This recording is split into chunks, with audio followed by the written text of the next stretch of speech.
freaked out very, very badly. Freaked out on acid. I lived for... Okay, I'm going to attempt to remake this video for ACO or for ACO DMT. I guess it's called for ACO, right, and not ACO4 because I fucked it up in the last video and got yelled at Reddit. Some assholes like, "You can't change it. It's like backwards, man. The chemical compound is like different. It's gonna confuse people." Like, confuse who? Dumbasses that will probably like drink Drano or something. Pretty sure everybody knows it's for ACO. Guess some people call it DMT, some people don't. I guess it's closer related to mushrooms, but it's still listed as a chemical compound of DMT. Don't know why, that's what Wikipedia says. So, either way, yeah, the last video was about 30 minutes long, and I didn't realize it at the time, but I was pretty drunk when I watched it. In hindsight, I was like, I should probably remake this because I'm like meandering, drunk and meandering. This time I'm relatively sober. I've only had 3 of these. Well, it's my 4th, so it's not much. So, here's my experience with it. Now, I tried regular DMT. I'll get into that story. I'll remake that story too, but the 4ACO, so I basically expected it to be like that. Dude gave it to me at a bar, actually. I had, it was at the bar that I usually hang out with, and some dude came up to me, and I guess he recognized me from the 30 Hits video, and the 30 Hits of Acid video, or LSD. Now, I'm calling it Acid too, because everybody else is. 30 Hits of LSD one, and yeah, and we started talking and shit, and basically he's like, you know, half an hour in the conversation, he's like, "You ever tried 4ACO DMT?" And I'm like, "No, I've tried DMT." He's like, "Never tried 4ACO?" I was like, at the time I never even heard of it, so I'm like, "No." And dude was like, he was cool, you know, he's like, "Hey, well, yeah, I got some in my car, man, you want to try some?" I'm like, "Right now?" So I'm not really up for it right now. I'm not trying something new, you know, at a bar at 1 o'clock in the morning. He's like, no, keep it, have it, keep it. I'm like, "Yeah." So I went out to his car, he gave me it, and he's like, "I tell you what though, man," it's like, just do like the end of like the redhead of a match, like the redhead wood of match. He's like, do about the size of that, like a little. Like, really? He's like, "Yeah, don't do it like it's cocaine, man. If you were to do a line like that, you'd probably fucking die." It's like, "Really? Is that true?" He's like, "Oh, I don't know." He's like, I do like a little off the end of a key, man." He's like, "But it's powerful." It's like, "All right, cool." So I took it home, and I basically sat on it. I sat on it for almost a year, right around a year. I don't remember exactly how long, but a long time. Just because when I got home, you know, I looked at it, and it was too late in the night for me to do something, especially something new. And just I sat on it. But then when I woke up the next day, I thought about it. I was like, you know, some dude who like knows me from the internet, recognizes me from a YouTube video, like, and then he gives me like these fucking drugs I've never had before. I'm like, and I can't tell what it is. It's just a white powder. It looks like cocaine. I'm like, nah, you know what? This guy could like stalk me, or could like, you know, give me rat poisoning or something, right? And so I'm like, nah, I'm not gonna do this. So I didn't throw it away though. You know, I sat up there for a while. Then after about a year, right, I got adventurous, and I kept thinking about that, right? And I was like, you know what? Fuck it. Like, I'll try a little bit. Did just as well. I didn't try the small amount. I tried like a key, like 2 keys, because I always, well, for me with psychedelics, I always double. You know, if someone says, you know, only do 1 hit, I'll do 2. If someone says 2, I'll do 4. You know, not to infinity, but you know, for you know, first time things, I usually double it with psychedelics, just because, well, I have a lot of experience, so it's like, I don't know, just always do, because I don't like fucking around and like, you know, have the anticipation of like going on a, you know, good trip and stuff, and then it's like, you only do what the recommended was, and you're like, well, I kind of feel it, but not really. You know, it's like, fuck that, double it, then I'll make sure I feel it. That's just me. That's probably not good advice for, especially for young people, or new people. Anyway, I did it, and you know what? It was like, it wasn't like the DMT I tried before. It was more like mushrooms. I really couldn't tell the fucking difference. And I guess chemically there's only like one chemical or something very slight that changes the compound to something, or from mushrooms. So whatever it is, yeah, just like mushrooms, I really couldn't tell the difference. A little bit more speedy maybe, but didn't really. It was like mushrooms. What I did like about it though is it didn't seem to last as long as mushrooms. It wasn't like a, you know, fucking a long time. I would like do like a small key, then I change it from like, you know, the doubling to like 1, and then you get higher, and like, you know, it's like, and it was instant. It wasn't like, you know, say shrooms we have to eat them and wait for a while. You don't have to fuck with it, you know, eat some nasty ass shrooms or anything like that. But so it was like, bathroom, boop, and then like almost like immediately, like I'd say within like 5 to 10 minutes, you're high, which is cool, because it goes right up your nose, and it was like instant, and then and you do it again, fuck Code Anderson. So it was cool like that. So I basically, it was just like mushrooms, but towards the end, I'd been doing it like every day for like a week almost, something like that, and I think I did a lot. And I decided, like, instead of just like, I'm used to it, I know what to expect, I'm going to try to meditate. I'm going to try to like, use it for that purpose, for like spiritual purposes, right? Meditate and just listen to myself breathe and, different techniques, right? I mean, everybody has their own, and I did. And I got this feeling like, it was kind of like the normal feeling when I've done this before, under the influence of LSD, or mushrooms. You kind of try to like get in touch with like the one, or like your environment, like the cosmos or the ethers, right? That's kind of like the superimposition, right? The outwardness, the macrocosm. There's all kinds of words for it. The astral plane, whatever. And yeah, I'm just listening to my heartbeat, breathing, relaxing, and I started to hear like this dull sound, and I don't know if it was a drug or me, but I started to hear like this like a frequency. It wasn't really a tone. Well, it was a tone, but it wasn't like a sound, and it wasn't coming from outside. I could tell it was in my head. I could tell the sound was emanating from in my brain, right in between my ears somewhere. And I just kept listening to it. And after a while, it was like, and I was tripping pretty hard at this point, by the way. I did like good amount, with this in mind to do this.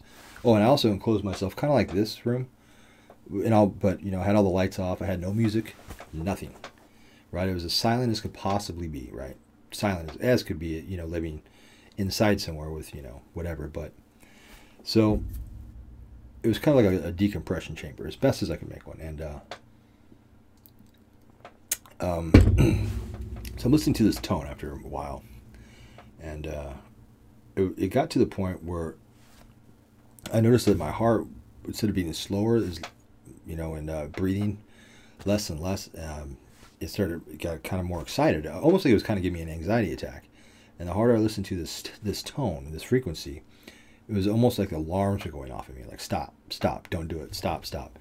And I don't, again, all of this could be the drug, right? This could have, this all could be completely related to the drug and totally subjective, and I'm totally willing to accept that, and that's more than likely the case. But I'm just telling you what it is. And so these alarms go off, and I'm having kind of almost like feeling like I'm going to have a panic attack. And it made me kind of nervous, right? Because I'm still meditating, and I know I'm really high, and the last thing I want to do is have a panic attack, because that's pretty much what, people call bad trips. There's a lot of just panic attacks, right? And but I just, kind of relaxed, talked myself down, just like, okay. But eventually those alarms stopped, and they almost stopped almost like immediately. It was almost like something clicked in my head where I was just like, no, because the alarms are there for a reason. I felt like they were telling me, like, stop listening to this tone, And I continued to listen, and eventually those alarms just stopped almost right away. And all of a sudden I felt kind of a sensation of like, kind of not a little bit of out of body, but it was more like just like all of a sudden I was aware of like what was going on outside of me. I could like almost feel like the space, the distance between me and this wall, although I didn't know where that wall was anymore. It was basically like, instead of like feeling just yourself, I could feel like here too. I'm not saying it was like an astral projection thing, because I've never done that, except for in dreams, but like that's dreams, right? But I could feel this, like I feel like my body expanded like out here. It's hard to explain. And I started to feel kind of scared though. I was like, I felt like I felt like I was not within myself, but I was around me, but I was part of this space. And I didn't know what to make of it. It was like, and I just thought, and I kept meditating, kept breathing. I started to notice now my heart's beating really slow, like just, I don't know. I mean, I don't even know, but it was an alarming thought, but I didn't want to scare myself, because I wanted to keep listening to this tone, because it got louder. My heart got slower, and eventually when I felt this outwardness, it was like I kind of felt scared, and I wasn't expecting that. But I felt like I like touched on something. Like I touched like kind of like the macrocosm, like the fiber of our universe, kind of like what makes us be. Your chi or your whatever, your bioelectric energy force or orgone energy, right, or whatever you want to call it, different names for it. I kind of felt like I was in touch with that, and that I felt was God. Like that is where we all came from. That is the end of time and the beginning. That creates and destroys everything. This is the universe. I felt like I kind of like woven my way into like what the universe is spun out of. But it wasn't a feeling of like oneness, like necessarily. It was more of a feeling like kind of felt really isolated. Like I felt like I was there, but I wasn't with it. But I felt like what that wasn't necessarily, well, I think a lot of people might call it God, or people who've had similar experiences might consider this to be God. I kind of felt like it was indifferent, like it didn't care. Like it wasn't a pleasant feeling, it wasn't an angry feeling, it was just more of indifference. Like it's just there. It wasn't conscious, it didn't have any feelings for me, it didn't have any welcoming message or any sort of warm, fuzzy feeling. And in fact, it was almost the opposite. I felt kind of like more like alone, and I kind of realized that I had this overwhelming feeling like nothing really matters anymore. Like this is it. This is the end of end. That like my life doesn't matter. My will doesn't matter. My desires don't matter. My consciousness doesn't matter.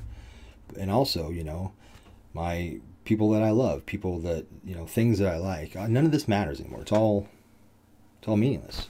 It all is really just nothing. None of this matters, because what it is a manifestation of what I was feeling, which was with that microcosm, right? This outwardness. And it was weird. It was very strange. It was kind of depressing, kind of saddening feeling, and kind of was scared a little bit too. And it just felt like this, I don't know what it was, and I wouldn't say it was God, because, well, not in the common concepts of what people think God is. You think God, if there was one, is all loving and forgiving, and heaven, and it's such a warm, fuzzy, happy feeling. Or even if you don't, even if it's more of a Buddhist way, where it's like, back into the fold, back into the one, back into the creator. And that's kind of more what I was going to shoot for in that meditation, because that's kind of where my beliefs were kind of, if it was, my beliefs would be mystical in the first place, would be over there somewhere, kind of in that field. But it wasn't kind of like the Buddha, if you want to call it, that concept of the God just was indifferent. We were manifestations of it. I was very aware that it was it. So the more I keep concentrating on this, and wrap this up, I didn't realize it's already this long. And I started to get nervous, and it started to kind of get the feeling like I should stop doing this. And as I started to pull away, I almost felt like it was trying to pull me with it. But with it would be to kill me. Like if I thought that if I were to kept doing this, my heart would eventually stop beating, or I would stop breathing, and I was starting to drool on myself, and I was like realizing that my breaths were getting really shallow and less. And I snapped out of it, but it was kind of frightening. I was almost scared to come out of it. And a certain part of me wanted to go to it, but a certain part of me knew that if I did, I would die. And that was it, And I came back with a feeling of isolation, feeling of that we're manifestations of it, but nothing really matters anymore. I don't matter, you don't matter, my loved ones don't matter, that we're just manifestations of it, and it doesn't care about us, and we're just here. It created everything, and it just goes, but also destroys if it's not in a current.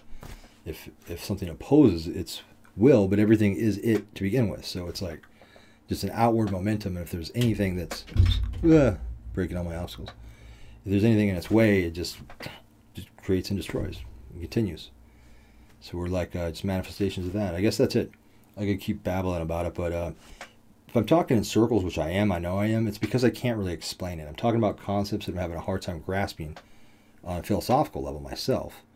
And so I keep taking another spin at it to try to, and it's not really working because I don't really understand what it is, and I don't understand, any way to describe it. Just as much as it'd be hard to describe to somebody what it is to be like on LSD. Think about that. That's a hard thing to describe. And trying to speak of an experience like that, I don't have the vocabulary or the articulation to be able to direct it in a way that would make sense, because it doesn't even make sense to me.